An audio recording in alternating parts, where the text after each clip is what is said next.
नमस्कार, मैं अरुण कुमार पटेल। रसायन विज्ञान की कक्षा 11 की रसायन विज्ञान का प्रथम अध्याय रसायन विज्ञान की कुछ मूलभूत अवधारणाएं का अध्ययन करेंगे। हालांकि इसके पहले कुछ वीडियो आप लोगों को मिले होंगे जो रसायन विज्ञान के कुछ अलग दूसरे अध्याय होंगे। उन अध्यायों का अध्ययन इंद्रसेन सर करा रहे होंगे। हम यहाँ पर पहले अध्याय का अध्ययन करेंगे। तो पहले अध्याय में जो मूलभूत अवधारणाएं हैं, ये ऐसी अवधारणाएं हैं जो रसायन विज्ञान में बहुत ही महत्वपूर्ण योगदान देते हैं। इससे पहले हम लोग देखते हैं कुछ विज्ञान के बारे में। तो विज्ञान किसे कहते हैं? विज्ञान कहते हैं वह ज्ञान जो सुव्यवस्थित, सुसंगठित और क्रमबद्ध होता है, हम उसे विज्ञान कहते हैं। तो विज्ञान की परिभाषा, कोई भी ज्ञान हो वह सुव्यवस्थित, सुसंगठित और क्रमबद्ध ज्ञान होना चाहिए। विज्ञान को अगर हम विज्ञान की फैकल्टी यानी विज्ञान की शाखा में हम लोग देखें तो विज्ञान के शाखा में हम लोग मुख्य रूप से 3 विज्ञान का अध्ययन करते हैं। वो जीव विज्ञान, भौतिक विज्ञान और रसायन विज्ञान। तो जीव विज्ञान तो अलग क्लास चलेगा, भौतिक विज्ञान का अलग क्लास चलेगा, रसायन विज्ञान के बारे में हम लोग चर्चा करेंगे। तो रसायन विज्ञान, अगर हम लोग रसायन विज्ञान की बात कर रहे हैं तो रसायन विज्ञान की परिभाषा क्या होगी? तो रसायन विज्ञान की परिभाषा इम्पोर्टेंट है, ये याद होना चाहिए। किसी पदार्थ के गुण, संगठन, संरचना एवं उसमें होने वाले परिवर्तनों का अध्ययन किया जाता है, उसे रसायन विज्ञान कहते हैं। तो रसायन विज्ञान की परिभाषा किसी पदार्थ के गुण, संगठन, संरचना तथा उसमें होने वाले परिवर्तन का अध्ययन किया जाता है। तो ये तो रसायन विज्ञान। कुछ इसके इतिहास के बारे में हम लोग देख लेते हैं। रसायन विज्ञान के इतिहास के बारे में अगर हम लोग देखेंगे तो रसायन विज्ञान का इतिहास बहुत ही पुराना है। जैसे कि हम लोग अगर हम वेद की तरफ चले, वेद तो ऋग्वेद, यजुर्वेद, अथर्ववेद, सामवेद, ऐसे करके 4 वेद हैं। उन चारों वेदों में देखा जाए तो जैसे कि कुछ यजुर्वेद की बात किया जाए तो उसमें लोहा, तांबा और स्वर्ण, इनकी बृहद चर्चा की गई है जो एक प्रकार के तत्व हैं। फिर उसके बाद देखा जाए तो 500 ईसा पूर्व में महर्षि कणाद महत्वपूर्ण महर्षि थे जो कि रसायन विज्ञान का एक खोज किए थे कि उन्होंने ये कहा था कि पदार्थ जो होते हैं वो छोटे छोटे कणों से मिलकर बना है। महर्षि कणाद की बात की जाए तो ये 500 ईसा पूर्व में बात किए थे। फिर उसके बाद देखा जाए तो 350 से 1500 ईसा ईस्वी में, 350 से 1500 ईस्वी में इसको एक नाम दिया जाता है अल्केमिस्ट्स का। इसमें यह था कि अमृत और पारस पत्थर के बारे में बहुत ही चर्चा थी। हालांकि ये खोज कर नहीं पाए थे।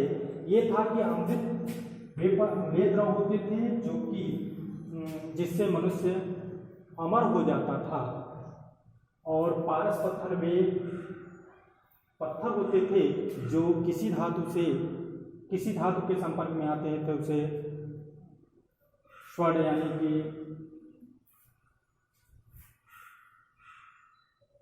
उसे स्वर्ण में बदल देते। पारस पत्थर के संपर्क में आते थे तो उसे स्वर्ण में बदल देते थे। तो इन चीज़ों का उन्होंने खोज तो नहीं किया था, लेकिन बहुत ही ज़्यादा ये उस समय चर्चित था। अब अगर हम 1500 से 1600 ईस्वी में देखा जाए तो इसको हम लोग इलेक्ट्रो रसायन कहते हैं। इस काल को इलेक्ट्रो रसायन काल कहते हैं। इलेक्ट्रो रसायन काल, इसमें गैसों का अध्ययन किया गया था। बायल वैज्ञानिक थे, चार्ल्स बायल, तो ये जो बायल हैं, रॉबर्ट बायल भी थे, ये जो बायल थे इन्होंने गैसों का अध्ययन किया था और वो था 1500 से 1600 ईस्वी मध्य में। और 1660 से 1734 ईस्वी को हम फ्लोजिस्टन काल कहते हैं। फ्लोजिस्टन काल में ये था कि फ्लोजिस्टन एक विवादित सिद्धांत था और इस काल में गैस के गहन अध्ययन किया गया था। गैस के गहन अध्ययन किए गए थे। फिर इसके बाद आते हैं 18वीं शताब्दी के अंत में, 18वीं जो शताब्दी है उसके अंत में आधुनिक रसायन का प्रारंभ हो गया। आधुनिक रसायन का प्रारंभ हुआ 18वीं शताब्दी के अंत में और 20वीं शताब्दी को रसायन का स्वर्णकाल कहते हैं।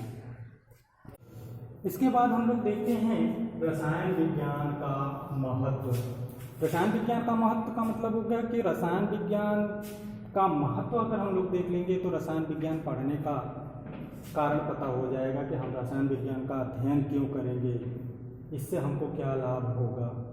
तो पहला है रसायन विज्ञान के महत्व में प्रौद्योगिकी के क्षेत्र में, प्रौद्योगिकी मतलब इंजीनियरिंग के क्षेत्र में। इंजीनियरिंग के क्षेत्र में अगर हम लोग देखें तो बहुत से ऐसे पदार्थ हैं जो इंजीनियरिंग के क्षेत्र में प्रयोग होते हैं, जैसे कि सीमेंट हो गया, धातु हो गए, गैस हो गए, ये सब इंजीनियरिंग के क्षेत्र में बहुत ज़्यादा प्रयोग किए जाते हैं।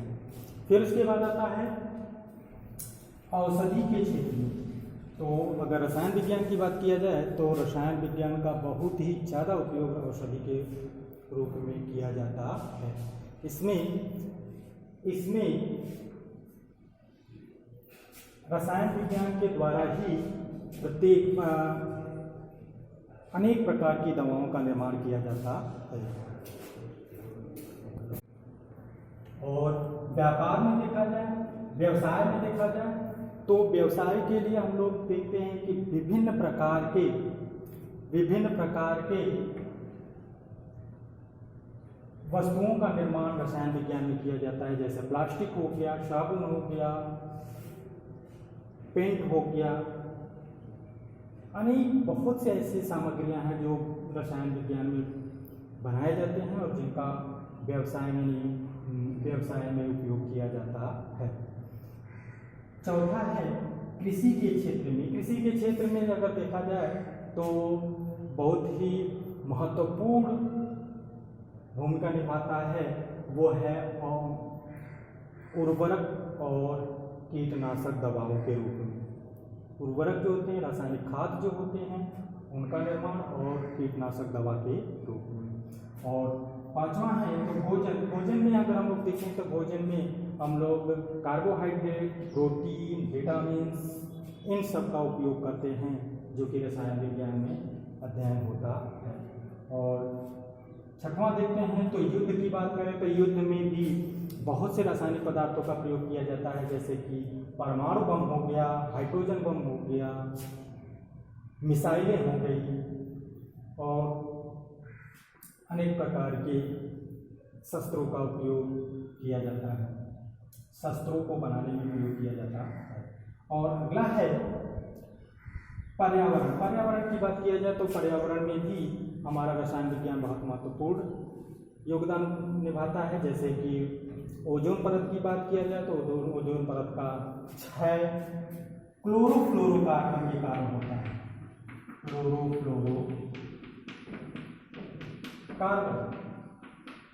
क्लोरोफ्लोरोकार्बन के कारण हमारा ओजोन का क्षय होता है। अगर ओजोन का क्षय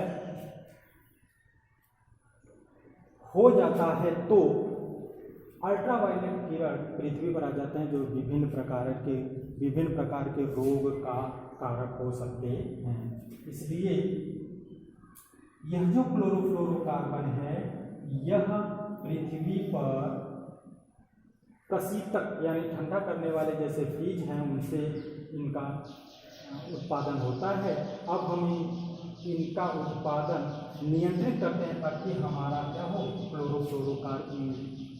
क्लोरोफ्लोरोकार्बन से हमारा ओजोन परत का क्षय बहुत ज़्यादा ना हो। फिर इसके बाद आता है एक ग्रीन हाउस इफेक्ट। प्रभाव। ग्रीन हाउस प्रभाव, अगर हम ग्रीन हाउस प्रभाव की बात करेंगे तो ग्रीन हाउस प्रभाव में भी एक ऐसा प्रभाव है जो कि methane CH4 CO2 carbon dioxide के कारण होता है, जो कि सूर्य के प्रकाश के किरण को अवशोषित करके इस पृथ्वी के पर्यावरण या पृथ्वी का तापमान में वृद्धि करते हैं। इनका भी खोज हो चुका है। ये इनकी भी गैसों की मात्रा नियंत्रित करके हम लोग पर्यावरण को सुरक्षित कर सकते हैं।